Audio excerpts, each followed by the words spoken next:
Good evening and welcome. Tonight we will be going over the history and geography of Qasm in Saudi Arabia. Qasm, as you can see, is in the central area of the country, which historically is known as the Najd. I think you can see it here. N-A-J, and a little bit of a D right there. The Najd, the kind of just central region. You've got mountains over here, you've got desert over here.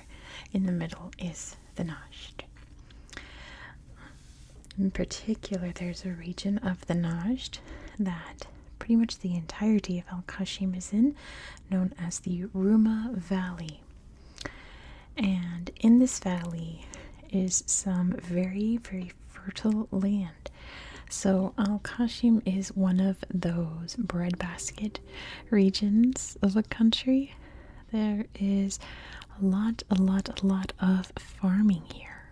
So what do they farm in this region? Well, if you guessed dates, you are correct. This is a huge date growing area, and the capital city here of Buraidah holds Saudi Arabia's largest date festival. But they also grow like cereals, lots of looking at my notes, hold on. Fruits and things, lots of camel breeding here. I got confused with my notes and it says, what do they grow? Camels. I had to stare at it again. They don't grow camels, they breed camels. And also, I've read many sources that cite the leek farming here. I couldn't find out why that was so important, but apparently leek farms here are like super important to the people and to Saudi Arabia. So just know that this is the leek place. This is where they grow the leeks. I don't think leeks are that great, but that's just my opinion.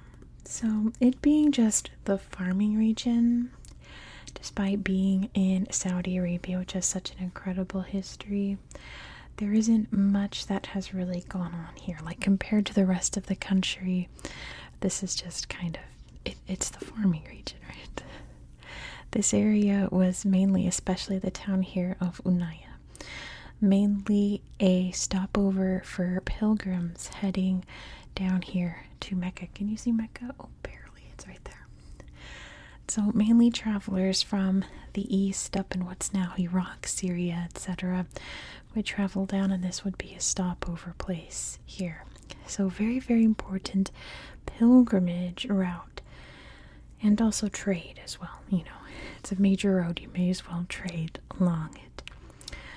Buraidah was founded in the 16th century, so it's fairly like new compared to many other places in Saudi Arabia. Like, it's still very old, but Saudi history goes back so far that this is quite a newer place, right?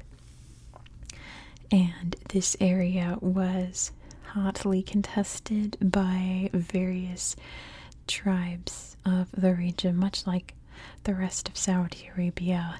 It bounced between hands of various different tribes fighting for space, for clout, fighting for glory, pretty much. So it went back and forth between various tribes until it fell into Saudi hands in the year 1907. Sorry, my notes are way too far away. 1907. And this area has been very pro-Saudi ever since. You know, the Saud family rose and fell from power until they're obviously very much in power. But I think it has to do with the close proximity to Riyadh. You can see the cities right here, Riyadh, which is the ancestral home of the Saud family. So since they're right there, they very closely aligned themselves with the Sauds. And thankfully so, because now they're a part of Saudi Arabia, right?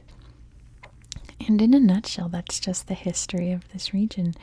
People have been farming since farms were a thing.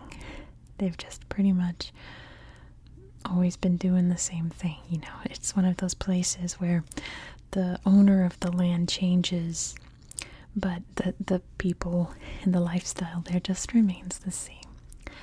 I'm sure it's still a pilgrimage route, you know, if someone wants to just drive down from this area to Mecca for the Hajj, I'm sure they could.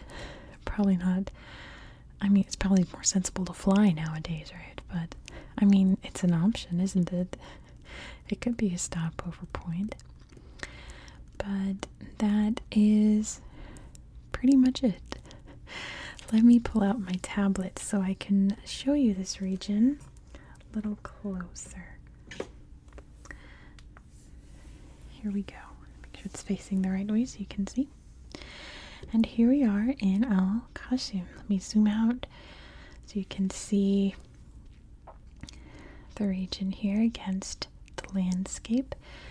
So you can see the mountains, you can see the desert. Right in the middle is the Najd. It's all up in here. Let me zoom out a bit more so you can see exactly where we are in the world.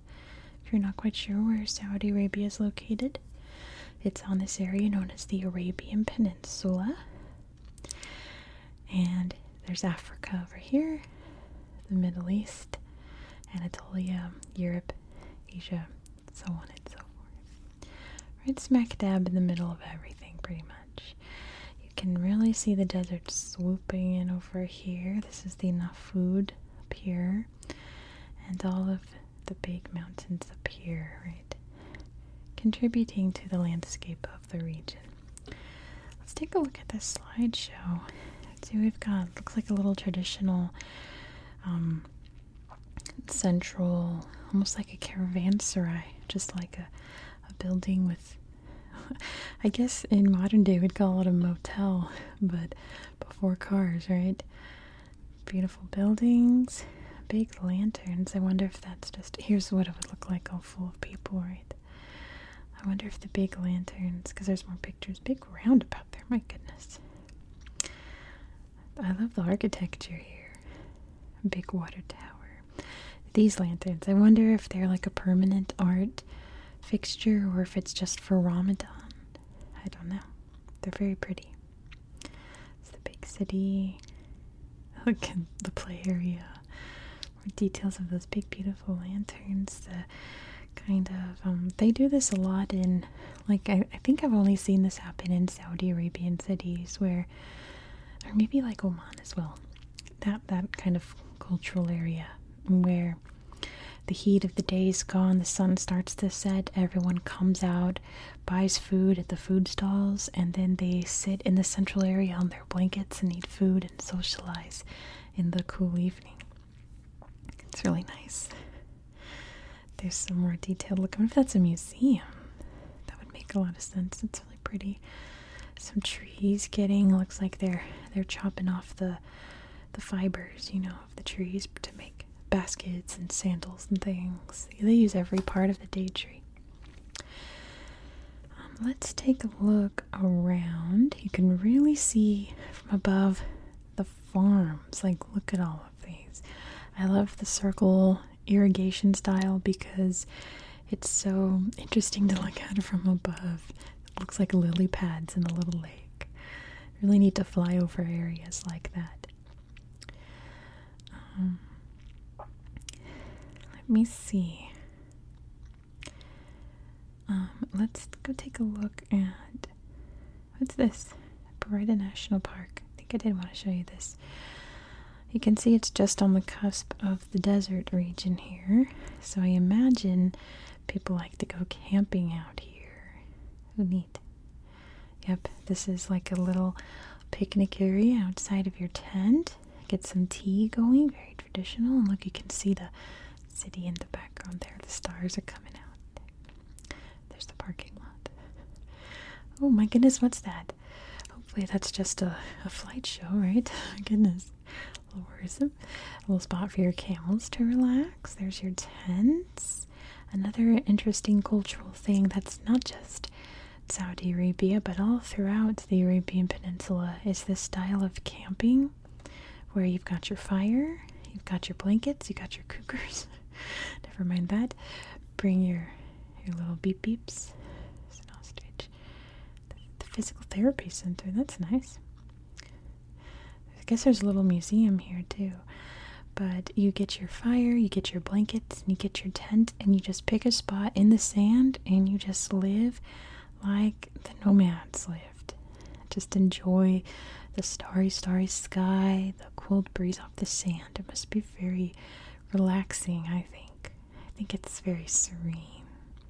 I'm trying to remember what else I wanted to show you. Definitely this. Right, yes. Nafud.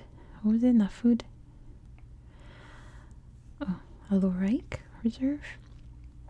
It's sand. I really want someone to make a compilation of that's beautiful wildflowers of all the times I've said in this the AL segment of ASMR around the world.